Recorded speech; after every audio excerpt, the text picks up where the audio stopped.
Infectious agents can be potentially transmitted via percutaneous injury, contact with the mucous membrane, inhalation of aerosolized material. Infectious disease encountered with some degree of frequency in the autopsy population are hepatitis B, A, C, A, human immunodeficiency virus, mycobacterium, tuberculosis. These diseases are likely overrepresented in the medical examiner population because of the higher prevalence of intravenous drug abuse undergoing forensic autopsy. Bacteriology agents such as Neisseria meningitis, prion diseases, etiological agent for Creutzfeldt Jakob disease and other disease conditions are rarely encountered. The transmitted percutaneous infectious precautions should be taken in each and every autopsy, not just where an infectious agent is done, but it's not uncommon for people to harbor infection disease which are not recognized until discovered at autopsy. Percutaneous injury. Percutaneous injury occur via needle puncture. In a cut with a scalpel blade, oscillating saw blade, and other sharp instrument, sharp bone, and other irregular object. Injury not limited to the performance of the autopsy, but also preparing body of the autopsy, in collecting debris, and seeing of the body upon the autopsy. Of particular notes are notes are victims of motor vehicle crashes who often have irregular shades of glass and plastic in the body itself. This can easily injure while the pathologist and technicians unclothing the body.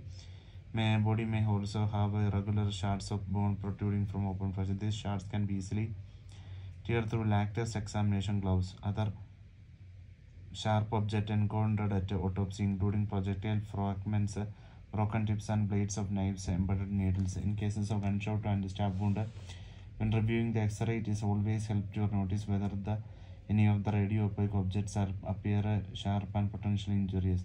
One should never assume that all needles and sharp medical objects have been removed from bodies that had medical intervention. Surgical staples should be removed with caution. Infectious aerosol. Aeroborne particles approximately 1 to 5 microns in diameter can be remain suspended in air for a long period of time.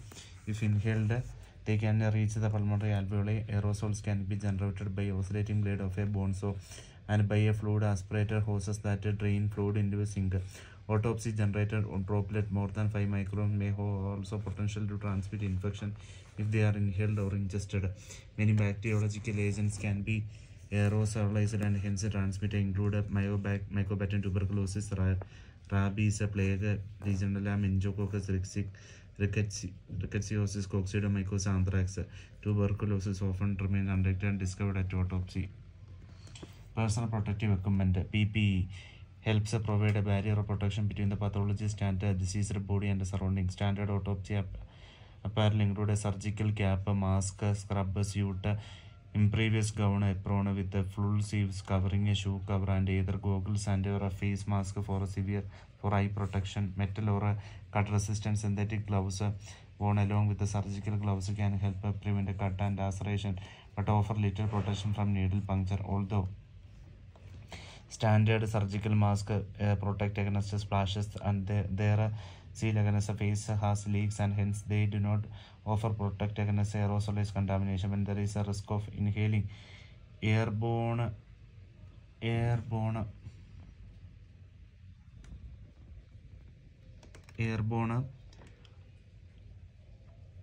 infection agents. N95 respirator should be worn. The N95 reflects the respiratory will filter 95% particles that are 1 micron in diameter. Because one usually does not know the infective nature of the case until the autopsy is performed, it may be advantageous to wear N95 respirator for all autopsy. Those who cannot that N95 respirator, for those who have a beard, thus precluding a tight seal to the face, may wish to wear a powered air purifying respirator equipped with a high efficiency particulate air filter. Reducing autopsy room hazards. Do not recap needles. Place all used sharp into puncture resistant sharp containers. Do not hold vac containers when inserting needles. Use a test tube holder. Use a scalpel method that have a rounded, not a sharp point. Do not recap needles. Place all used sharp into Puncture resistant sharp container. Do not hold back container when inserting needles.